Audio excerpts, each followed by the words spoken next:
I stood there, frozen, watching him from across the crowded room. He was smiling, dressed in a sharp-tailored suit, surrounded by people who hung onto his every word. And there she was, standing beside him, laughing at his jokes, holding his hand, wearing the life I thought I had helped him build. I felt my chest tighten, my hands tremble, as I realized the painful truth. I had given him everything.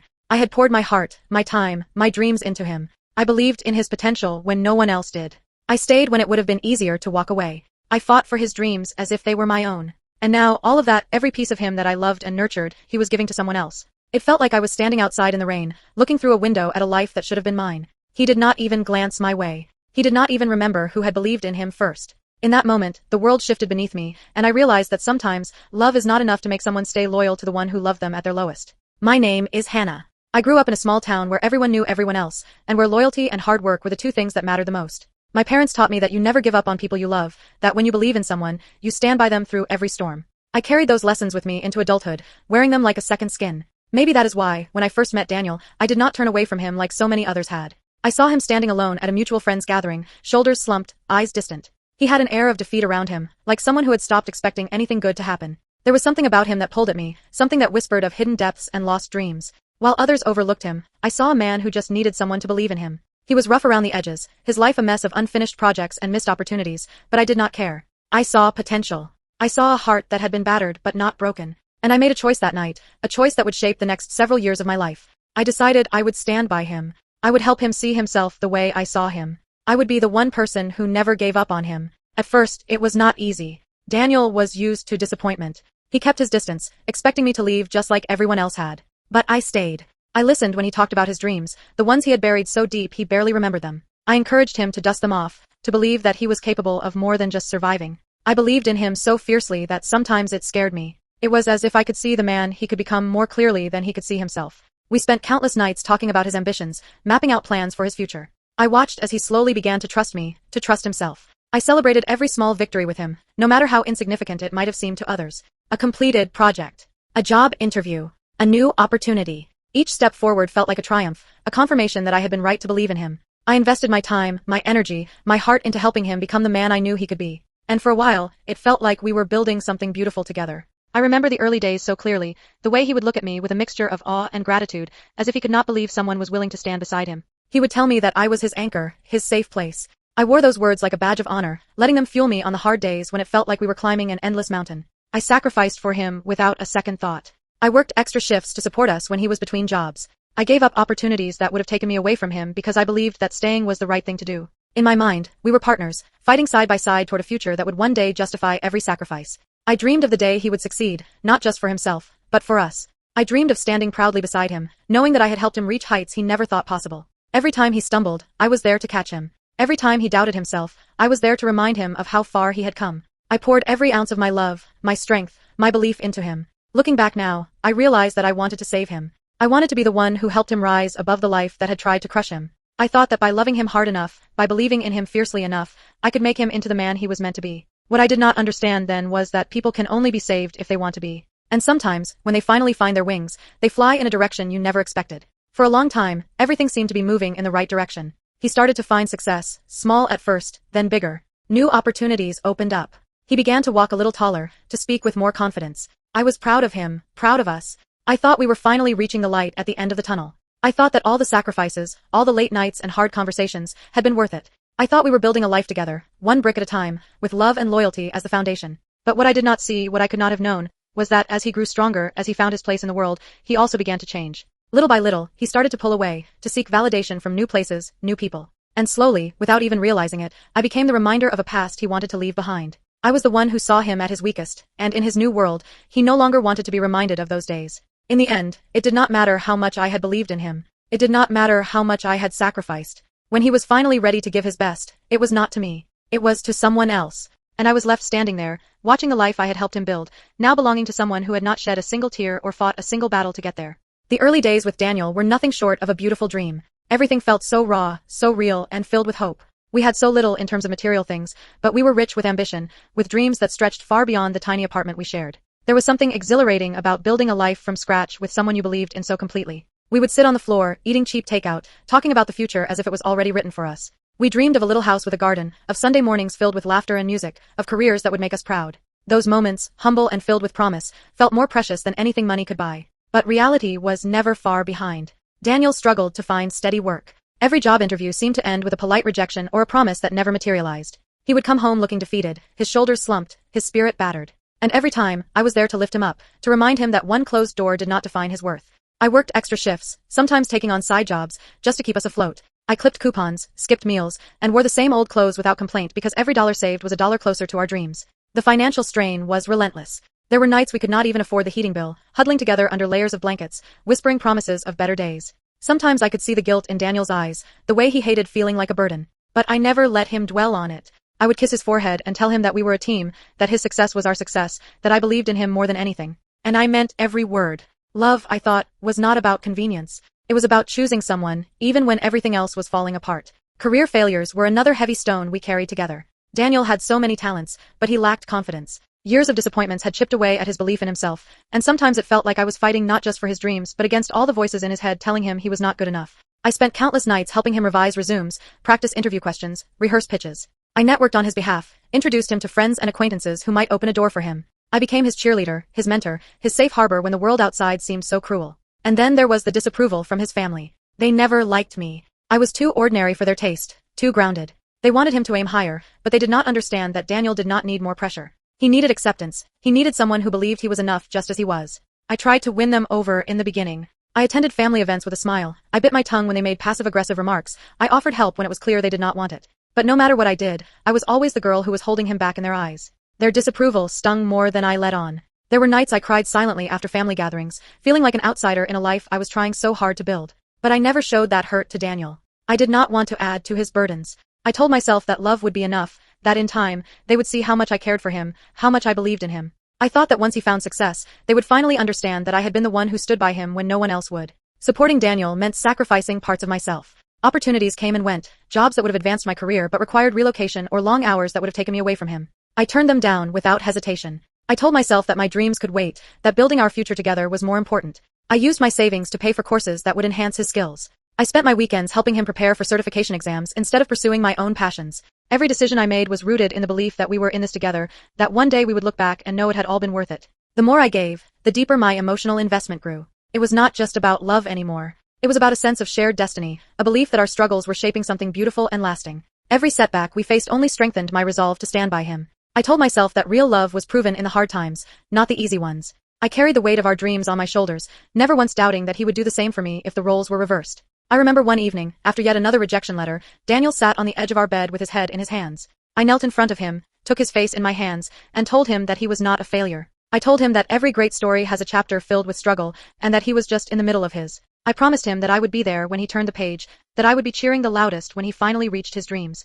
His eyes filled with tears, and he whispered that he did not know what he had done to deserve me. I held on to that moment, that raw honesty, as proof that my sacrifices were seen, that they mattered. Our life was not glamorous. We did not have fancy dates or lavish vacations. Our happiness came from small victories, from knowing that we were fighting together. A successful interview, even if it did not lead to a job, was cause for celebration. A glowing review from a freelance client was treated like a trophy. We learned to find joy in the little things, in shared laughter over cheap meals, in whispered dreams under the stars. I thought those memories would one day become the foundation of a love story we would tell our children. Every time I looked at Daniel, I saw not just the man he was, but the man he could become. I believed in his potential with a fervor that sometimes scared me. I had built a life around the belief that he was destined for greatness, that our love was strong enough to withstand any storm. I never questioned whether I was making the right choices. I never doubted that all the sacrifices, all the dreams I put on hold, would be rewarded in the end. But life has a way of revealing truths that we are not ready to face. As much as I wanted to believe that we were building a future together, the seeds of change were already taking root beneath the surface. Seeds I could not see, because I was too busy tending to his dreams, too busy believing that love alone could carry us through anything. Looking back, I realized that those early days, filled with hope and sacrifice, were not just about building a future together. They were also about laying the groundwork for the heartbreak that was to come. Every act of love, every sacrifice, every dream deferred was another thread woven into a tapestry that he would one day walk away from, leaving me standing there, clutching the pieces of a life I thought we had built together. The months that followed were filled with a new kind of energy, a tireless momentum that kept us both moving even when exhaustion threatened to pull us under. I became more than just Daniel's partner. I became his teacher, his coach, his shield against the world. Every evening after my shifts ended, I would sit down with him at the kitchen table, poring over books, online courses, and mock projects. I knew that he needed not just encouragement, but real tools to sharpen his skills, to remind himself and the world what he was capable of. There were nights when my eyes burned with fatigue, when every muscle in my body ached from standing for hours at work, but I pushed those feelings aside. I would brew a pot of coffee, pull out a notepad, and dive into another lesson with him. I taught myself subjects I barely understood just so I could explain them to him in ways that made sense. We turned every evening into a small classroom, every weekend into an opportunity to learn something new. I saw glimpses of the man I always knew he could be starting to shine through the doubts and insecurities that had weighed him down for so long. Meanwhile, I picked up a second job. It was not glamorous work, cleaning offices late at night, filling in at a call center on weekends, but it kept the lights on, kept the internet running, kept us afloat. It also allowed Daniel to focus completely on building his future without the crushing weight of financial pressure. I told myself every hour I spent scrubbing floors or answering angry customer calls was another brick laid on the road to the life we were creating together. I reminded myself daily that sacrifice was love made visible, that every sleepless night was a promise kept. Slowly, we started to see the first fruits of our labor. Daniel secured an internship with a small but respected company, a place willing to give him a chance based on the portfolio we had spent so many nights crafting together. It was unpaid, but it opened doors, and that was enough. I celebrated that moment like it was a dream come true. I made a simple dinner at home, lit candles, and toasted him with a glass of cheap wine. The way his eyes lit up when he talked about his first project there made all the sacrifices worth it. The internship led to connections. People started to notice his talent, his work ethic, his potential. He received his first compliment from a senior executive who praised his ideas in front of the whole team. When he came home that evening, he was almost giddy with pride, and I could not have been happier for him. I clung to that hope, that bright glimpse of the future we were fighting so hard to reach. It was no longer just a dream whispered between us, it was starting to take shape in the real world. Then came his first real promotion. It was small, a junior position, modest pay, but it was his first true step forward. I cried when he told me, overwhelmed with pride and relief. I remember holding him close, feeling his heart racing against mine, knowing that this was only the beginning. He promised me that everything we had worked for was finally within reach. He told me that all the late nights, all the sacrifices, all the unwavering belief had not been in vain. I believed him with my whole heart. As Daniel's career began to blossom, our lives started to change in small, wonderful ways. We moved out of the tiny apartment into a slightly bigger one with actual windows that let in sunlight. We bought a second-hand car so he could commute more easily to work. We even allowed ourselves small luxuries, like a dinner out once a month or a short weekend trip to the countryside. Those moments felt like a reward, not just for him, but for us. I was so proud of what we were building together. It was not just his success, it was our success, the result of every moment of faith and every ounce of effort we had poured into this journey. Daniel's growing confidence was beautiful to witness. He carried himself differently, stood a little taller, smiled a little more easily. He began to dream bigger, to talk about goals that once seemed impossibly distant. He spoke of starting his own company one day, of creating something lasting and meaningful. I encouraged every dream, no matter how far-fetched it seemed. I reminded him of how far he had already come and how much further he could still go. Networking became an essential part of his growth. We attended events together, sometimes spending our last few dollars on entry fees or gas money just so he could shake hands with the right people. I stood by his side at every conference, every seminar, every opportunity, quietly cheering him on. I introduced him to friends, former colleagues, anyone who might offer a helping hand. I believed that every connection he made was another rung on the ladder he was climbing. And with every new contact, every encouraging word from someone influential, I felt the dream coming closer and closer within reach. There were moments of pure joy, moments when it felt like we were standing at the edge of something extraordinary. I remember one evening, after a particularly successful networking event, we sat in the car outside our apartment, too excited to even go inside. Daniel was buzzing with ideas, talking a mile a minute about the people he had met, the opportunities ahead. I held his hand and listened, my heart swelling with love and pride. In that moment, it felt like nothing could touch us, like all the struggles and sacrifices were finally giving way to something beautiful and lasting. Our life became a series of small victories strung together, each one reinforcing the belief that we were on the right path. A glowing performance review, a project completed ahead of schedule, a mentor offering praise, each milestone was a cause for celebration. I documented every achievement, saving emails, writing down compliments, taking photos of certificates. I wanted to remember every step of the journey, to have proof that we had built something real, something worth every tear and sleepless night. In my mind, there was never any doubt that we were in this together. Every victory he achieved felt like a victory for both of us.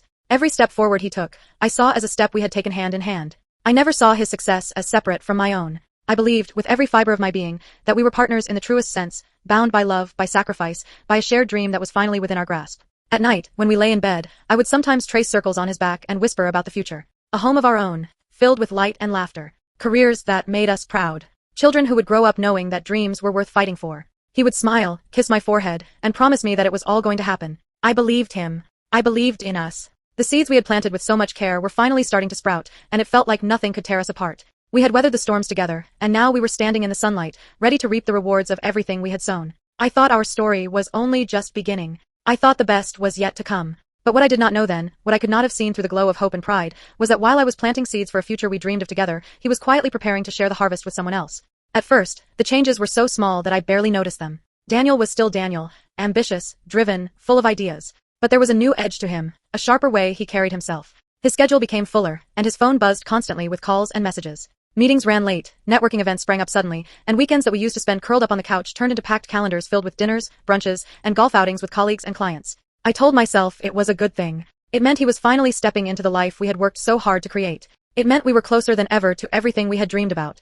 Still, the quiet moments between us became fewer and farther between. I found myself eating dinner alone more often, watching television with only the flicker of the screen for company. I would set a plate aside for him, wrap it carefully, and leave it in the refrigerator. Some nights he would come home late and eat it standing over the sink without a word. Other nights he would not touch it at all. When I asked him about his day, he would answer with quick, distracted words, already half absorbed by the emails piling up on his phone. He started to prioritize work events over the little rituals we had built together. I remember one evening in particular, our anniversary. It was not a grand occasion, just a simple tradition we had kept alive through all the years of struggle. We would cook dinner together, play our favorite old songs, and talk about how far we had come. That night, he called to say he could not make it. A last-minute dinner with a major client had come up, and he could not afford to miss it. His voice was apologetic, but rushed, as if he barely had time to even feel sorry. I hung up the phone and stared at the empty table I had set with so much care, the candles flickering quietly in the dim room. I told myself it was fine. It was just one night. He was working for us, for our future. The missed dinners became missed weekends. The missed weekends became missed milestones.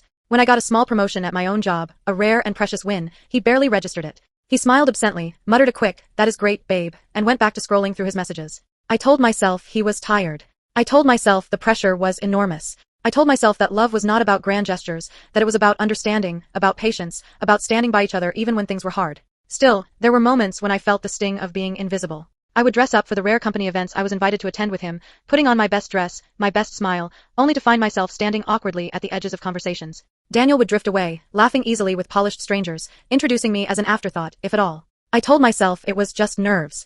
I told myself he was trying to fit into a new world, and I needed to be patient while he found his footing. I swallowed the hurt and smiled harder. He made new friends, people who seemed to live in a different universe. They were sleek, sophisticated, full of easy charm and polished confidence. They talked about vacations to places I had only ever seen in magazines, about investments and startups and luxury cars. I felt like a foreigner among them, a reminder of a life Daniel was trying to leave behind. He never said it out loud, but I could feel it, the unspoken tension, the quiet shift in how he saw me. I was part of his past, the struggle he was climbing out of, not the gleaming future he was rushing toward. The nights when he came home grew fewer, and when he did, he was exhausted, distracted, carrying the weight of 1,000 ambitions that left no room for simple conversations or shared laughter. I would reach for him, and sometimes he would reach back, but it felt mechanical, like a habit rather than a choice. The warmth that had once flowed so easily between us now felt strained, thinned out by distance and weariness. There were flashes of the old Daniel still, brief moments when he would look at me with a familiar softness, when he would brush a strand of hair from my face and tell me he loved me. I clung to those moments like a lifeline, convincing myself that everything was still all right, that love was still there, just buried beneath layers of stress and ambition. I told myself that he was working hard so that we could have the life we had always dreamed about. I told myself that sacrifices were temporary, that once he had secured his place, we would have time again. Time to laugh, to dream, to be us. Sometimes, late at night, when he was still out at a networking event or a late meeting, I would lie awake in bed, staring at the ceiling, trying to silence the unease growing inside me. I would replay old memories in my mind, the nights we stayed up dreaming about our future, the promises whispered in the dark. I would remind myself of the man who had once clung to me like a lifeline, who had needed my belief as much as he needed his own breath. I told myself he was still that man. I told myself I just needed to be patient a little longer. I started to hide my loneliness even from myself. I poured my energy into work, into hobbies, into anything that would fill the empty spaces he used to occupy. I surrounded myself with reminders of the life we were building, framed photos, old notes, small mementos of our journey. I told myself that it was normal for love to ebb and flow, that true partnership meant enduring the dry seasons as well as the harvests. But even as I rationalized, even as I swallowed my doubts, cracks were beginning to spread through the foundation I had spent years helping him build. I could feel it in the way he no longer asked for my advice, no longer turned to me when he faced a challenge. I could feel it in the way his eyes glazed over when I talked about my day, my dreams, my fears. I could feel it in the way he no longer said we, but only I when he talked about the future. I told myself it was a phase. I told myself he just needed time to adjust to his new world, to the demands of success. I told myself he loved me, even if he had forgotten how to show it. I told myself that the best was yet to come, that after the storm, we would find each other again, stronger and more in love than ever. I believed it because I had to. I believed it because the alternative, the quiet, creeping fear that he was slipping away from me, was too painful to face. So I smiled, and I waited, and I hoped. I told myself that love was patient, that love was kind, that love endured all things. But deep down, a small, aching part of me was beginning to wonder if love, no matter how patient or kind, could survive being forgotten.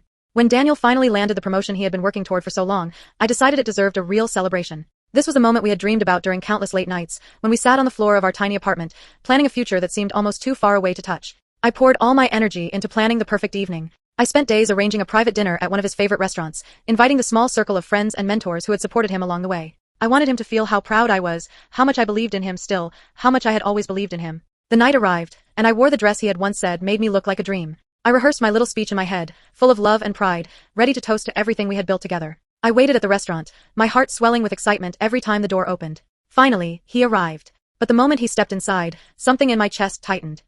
He looked distracted, his eyes scanning the room without the warmth I had been longing for. He gave me a quick hug, murmured that the place looked nice, and immediately turned to shake hands and joke with his friends. Throughout the dinner, he barely looked at me. He laughed and drank with his colleagues, boasting about his hard work, his sacrifices, his vision. He thanked everyone else for their support but never mentioned me. I sat there, clapping and smiling at all the right moments, feeling smaller and smaller as the evening dragged on. When the cake arrived, the waiter nodded at me to begin the speech I had planned. But Daniel was already distracted, pulling out his phone, checking a message, laughing at something someone had said. My words caught in my throat, and I just smiled tightly, letting the moment pass. After the dinner, as we were walking to the car, I tried to brush it off. I told myself he was overwhelmed, that he would thank me later, that he knew how much I loved him without needing a grand display. But deep down, something had shifted. I could feel it like a cold draft seeping through a cracked door. The days that followed were worse.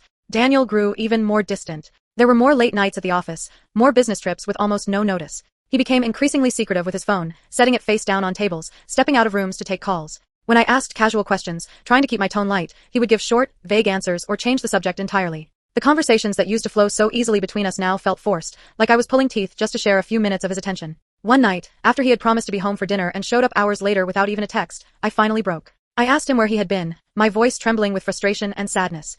He looked at me, his eyes flashing with irritation, and said he had been stuck in meetings and could not be expected to report every moment of his day. I told him I was not asking for a report, just a little basic respect, a little consideration for the life we had built together. He sighed heavily, rubbing his forehead like I was the one causing problems. Then he said the words that cut deeper than any silence ever could. He said I was being paranoid, needy, and that my constant questioning was only pushing him away. He said I needed to trust him, to support him, not suffocate him with my insecurities. I stood there, stunned, as he turned away and disappeared into the bathroom, leaving me alone in the dim living room, feeling like a fool. I replayed the conversation over and over in my head, wondering if I had overreacted, if maybe I really was the problem. I tried to be even more understanding, to give him even more space. I told myself that successful people needed room to grow, to breathe, and that if I just held on a little longer, things would get better. But the signs kept piling up. He started leaving for work earlier and coming home later. His explanations became flimsier, his stories riddled with small inconsistencies that he brushed off with quick smiles or jokes. He stopped making plans with me, saying he was too busy, too tired, too overwhelmed. Our life together shrank down to fleeting moments in the same space,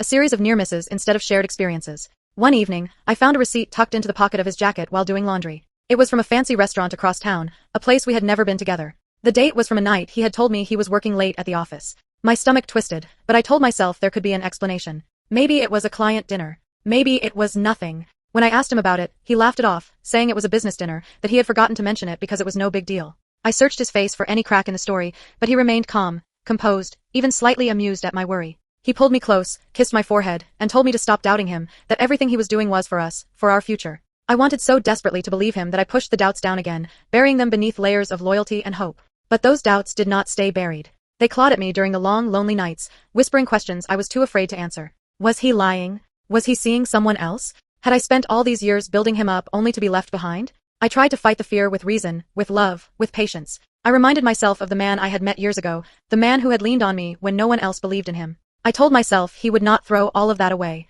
I told myself he loved me, even if he was too tired or too stressed to show it right now. But deep down, a part of me knew. A part of me felt the distance growing wider with every passing day, felt the foundation cracking beneath the weight of too many secrets and too little trust. I could not say it out loud yet, could not even admit it fully to myself, but the life I had poured my heart into was starting to slip away from me, piece by painful piece. And no matter how tightly I held on, I was beginning to realize that love alone might not be enough to save it. The truth came crashing down in a way I never could have imagined. I had always thought that the cracks I saw, the small hints of change, were just part of the natural ebb and flow of life. I believed that love, patience, and loyalty could overcome anything, even the growing distance between Daniel and me. But when I stumbled upon the message, it was as if everything I had held on to shattered in an instant. I was cleaning out his office, something I had done 1,000 times before without a second thought. He had left his phone charging on the desk, the screen lit up with a message notification. At first, I hesitated. I never thought I would have to check his phone, never imagined that I would be the person to invade someone else's privacy. But something in me knew, deep down, that this was no longer about trust, it was about survival. So, with shaking hands, I picked up his phone. What I read felt like a blow to my chest. The message was from her. The woman I had only heard about in passing, the one I had brushed off as a harmless acquaintance. But this message was different. It was filled with sweet words, affectionate nicknames, inside jokes, and promises of future plans. It was not just a fling, it was something real, something deep. He was not just having an affair, he was building something with her. Something he had never built with me. The message from her ended with a line that felt like it had been carved into my soul.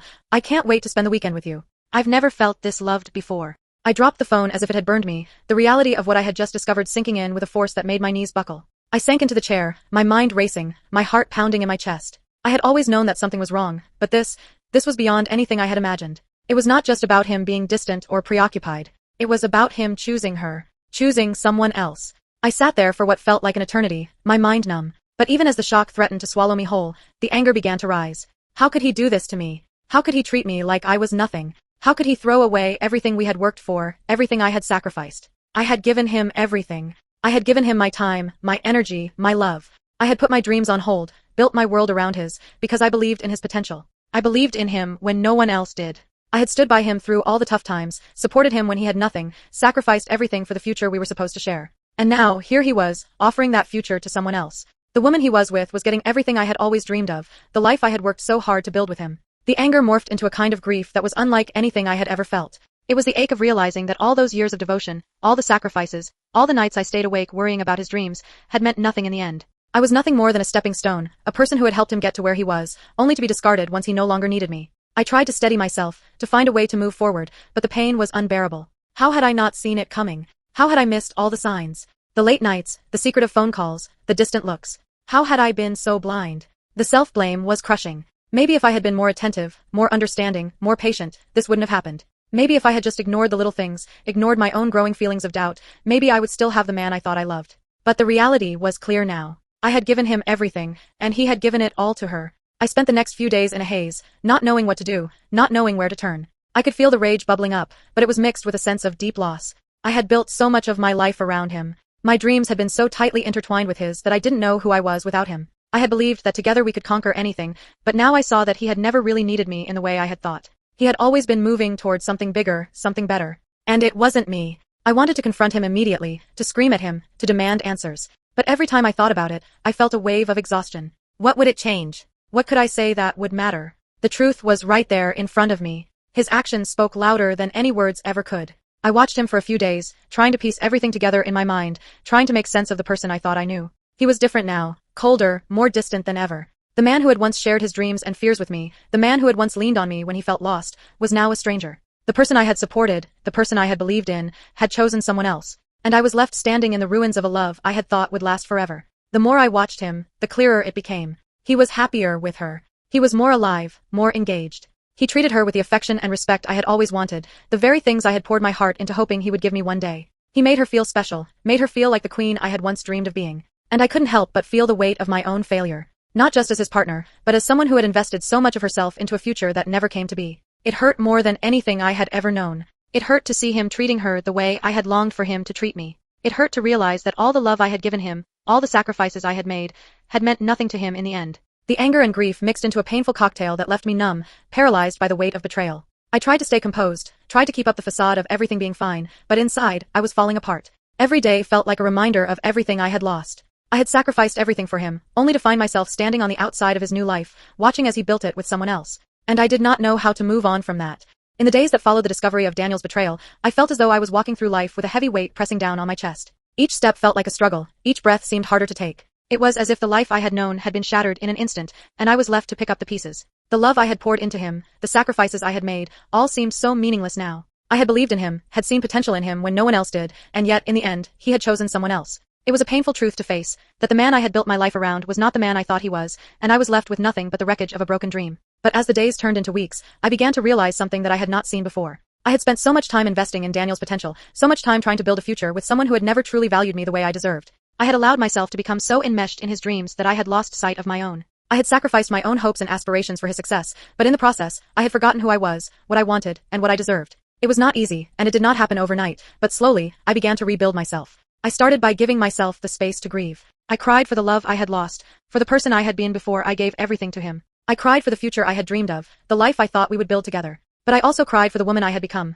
the woman who had lost herself in someone else, the woman who had let her worth be defined by someone who could not see it. I spent a lot of time alone, reflecting on my past, on my mistakes, and on the lessons I had learned. I had been so focused on Daniel's potential that I had ignored my own. I had believed that my worth was tied to his success, to the life we were supposed to build together. But as painful as it was, I came to understand that my worth was never dependent on him. My value was never defined by what I gave to him, by what I sacrificed, or by the dreams I put on hold for him. I started to invest in myself again. I reconnected with old friends, people who had supported me before I had lost myself in Daniel's world. I began to pursue my own dreams, the ones I had put on hold for so long. I took up hobbies I had forgotten about, I read books that inspired me, and I started to focus on my own growth. I worked on building my career, on becoming the person I had once been before I had lost myself in someone else. But perhaps the most important thing I did was learn how to set boundaries. I realized that I had allowed people, especially Daniel, to take so much from me without giving anything in return. I had allowed myself to be used, to be taken for granted, all because I believed in the potential of someone who did not value me the way I deserved. I learned that I could love without losing myself, that I could support others without sacrificing my own needs. As time passed, the pain of betrayal began to fade.